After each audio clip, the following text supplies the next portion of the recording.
positif COVID-19 sekali lagi mencatatkan angka tertinggi apabila sebanyak 17,405 kes dilaporkan pada 28 Julai. Suasana suram nyata menyelubungi wad ini yang memuatkan maksimum 10 pesakit COVID-19 kategori kritikal. Kebanyakannya di tahap 4 dan 5 yang terpaksa menjalani rawatan intubasi. Pergerakan penularan COVID-19 di kawasan yang berisiko tinggi. Pertama, elakkan berkunjung di pusat membeli belah. Sebagai contoh, mungkin hanya 50 pelanggan pertama dibenarkan masuk dalam satu-satu masa dan selebihnya tunggu giliran. Kedua, mematuhi segala peraturan yang telah ditetapkan oleh kerajaan bagi mengurangkan penularan COVID.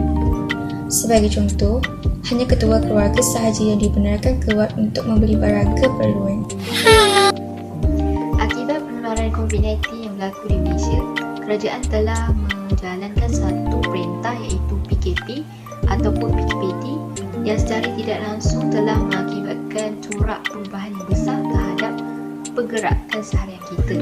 Oleh itu, kita sebagai rakyat hendaklah menyemai sikap tanggungjawab dengan melindungi diri dan keluarga dari terkena jangkitan COVID-19 dengan cara yang pertama, memastikan rumah mempunyai sistem pengudaraan yang baik.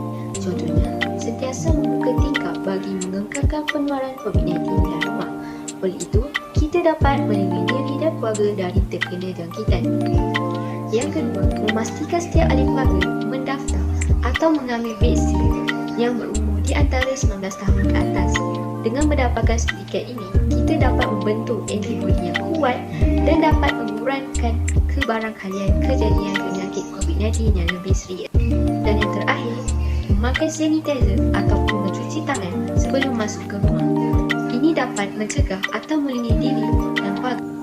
Hai, kita hari ini telah digempakan dengan kes harian COVID-19 yang meningkat dengan mendadak sejak belakangan ini.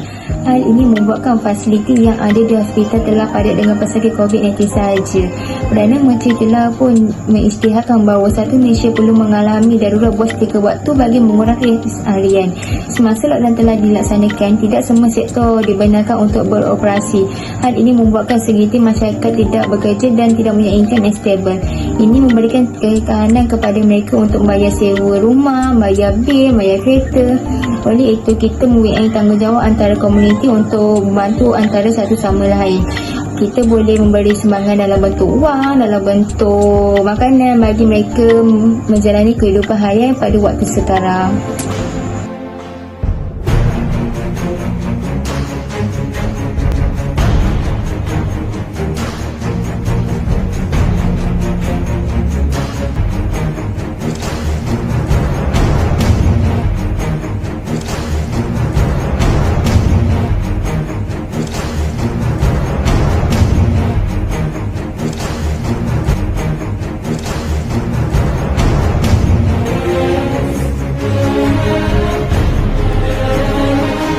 Masyarakat dapat mengenali simptom COVID-19. Terdapat beberapa simptom yang mengatakan bahawa seseorang itu telah dijangkiti COVID-19. Antara simptom-simptomnya ialah demam lebih dari 37.5 Celsius, batuk kering, kehilangan deri rasa atau bau, sesak nafas, muntah berterusan dan terdapat juga beberapa simptom lagi. Sekiranya terdapat simptom-simptom seperti yang berikut, dengan segeranya pihak tersebut perlu melakukan ujian saringan. Ia juga digelarkan sebagai swab test.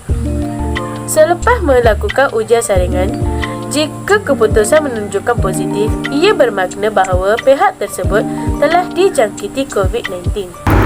Yang terakhir adalah penjarakan sosial.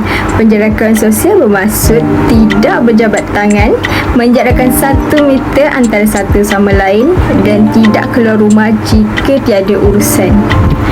Pertama, masyarakat yang menggunakan pengangkutan awam seperti bas dan monorel perlulah menjarakkan diri dengan orang lain supaya tidak berlakunya persentuhan.